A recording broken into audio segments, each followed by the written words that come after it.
তাবলিগ বা দাওয়াতি কাজ উত্তম। তাবলিগ করা, দাওয়াতি কাজ করা প্রত্যেক মুসলমানের উপর ফরজ, জরুরি। কিন্তু সেই তাবলিগ, সেই দাওয়াত হতে হবে আল্লাহ রাসূলের দেখানো পদ্ধতি অনুযায়ী। তো আমি তাবলিগ জামাতের লোকেরা যে কাজ করে তাদের আন্তরিকতার বিষয়ে আমি কোনো প্রশ্ন উঠাবো না, বা তাদের খুলুসিয়তের বিষয়ে কোনো প্রশ্ন উঠাবো না। কিন্তু দুটো বিষয় অবশ্যই প্রশ্নবিদ্ধ।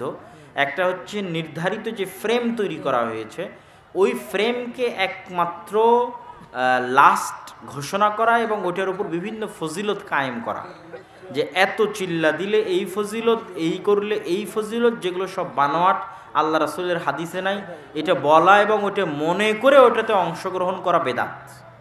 ওইটা মনে করে ওটাতে অংশগ্রহণ করা বেদাত। দ্বিতীয়ত, ফাজাইল আমলের মধ্যে অনেক জয়ীফ এবং জাল হাদিস আছে।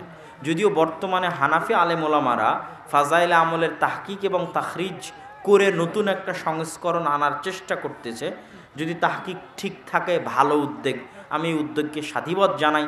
আর এই রকম যদি সঠিক তাহকিক তাখরিজ ও ফাজাইলে আমল, একদম জাল জয়ীফ হাদিসকে বাদ দিয়ে সহি ফাজাইলে আমল যদি সকল মসজিদে সকল জায়গায় রাখা হয়, আর এই ধরনের মিথ্যা ফজিলতের ধোকা, যে টঙ্গীর ইজতেমায় গেলে হজের নেকি হবে, অমুক হবে, তমুক হবে, এই সেই, এই সমস্ত মিথ্যা কথাবার্তা, বেদাতি কথাবার্তা যদি মানুষ নিজের বিশ্বাস থেকে বাইরে রাখে, তাহলে স্বাভাবিক এই সম্মেলনে যেমন আপনি এসেছেন, এই রকম একটা স্বাভাবিক সম্মেলনে আমিও যেতে পারি।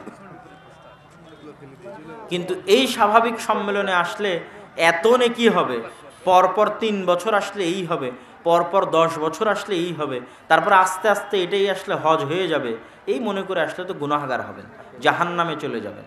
কিন্তু এই ধরনের সকল শর্তমুক্ত অবস্থায় স্বাভাবিক সিম্পল এক জায়গাতে কোরআন এবং হাদিসের কথা হচ্ছে, কোরআন এবং সহি হাদিস অনুযায়ী আলোচনা হচ্ছে, সেখানে তো যাওয়া যায়, অংশগ্রহণ করা যায়, করলে নেকি হবে। কিন্তু যেখানে সবই জাল এবং জয়ীফ হাদিসের উপর ভিত্তি করে এবং মিথ্যা ফজিলতের ধোকায়, সেখান থেকে দূরে থাকাই উত্তম।